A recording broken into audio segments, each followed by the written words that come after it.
Jesus said to his disciples, "Not everyone who says to me, 'Lord, Lord,' will enter the kingdom of heaven, but only the one who does the will of my Father in heaven. Everyone who listens to these words of mine and acts on them will be like a wise man who built his house on rock. The rain fell, the floods came, and the winds blew and buffeted the house, but it did not collapse. It had been set solidly on rock. And everyone who listens to these words of mine, but does not act on them, will be like a fool who built his house on sand. The rain fell, the floods came, and the winds blew and buffeted the house, and it collapsed and was completely ruined." The Gospel of the Lord. Praise to you, Lord Jesus Christ.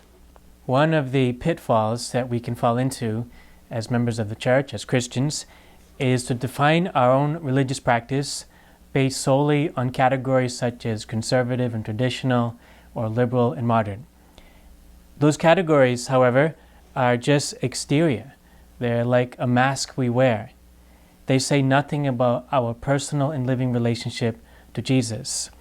And if our religion is only as deep as these exterior categories of conservative and liberal, then our religious practice is not deep at all. It's no deeper than a bird bath, and it's not going to work for long in our life's journey. Being conservative or traditional is an identity that's based on our comparison to those who are not conservative and traditional. Being liberal and modern is an identity that's based on comparing ourselves to those who are not liberal and modern. So you see how these categories are very, very shallow.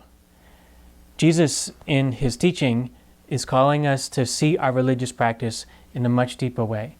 That our religious practice is about, and it's centered and defined upon, a living relationship to Jesus. That relationship is everything in our religious practice.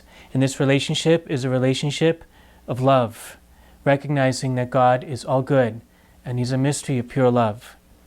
And it's a relationship that's based on seeking the will of God in all things, and seeking to do His will in everything.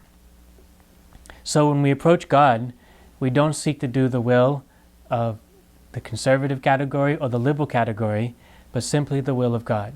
That simplifies our religious practice, but it makes it much more deep. You know, Christmas is such a wonderful celebration that we're coming to soon, and one of the reasons why we love Christmas so much is that it points us to the very heart of our religious practice, and that's Jesus Himself. If you were there, approaching the manger scene, you would not go there thinking to yourself, let's see, I need to become more conservative or more liberal. You would go there thinking, I need to know this Jesus Christ, this child of Mary and Joseph. I have to know Him and trust Him and love Him and seek His will in all things. When this is the definition, when this is the character and the heart of our religious practice, then our religion is truly deep, and it will withstand whatever storm comes our way. God bless you.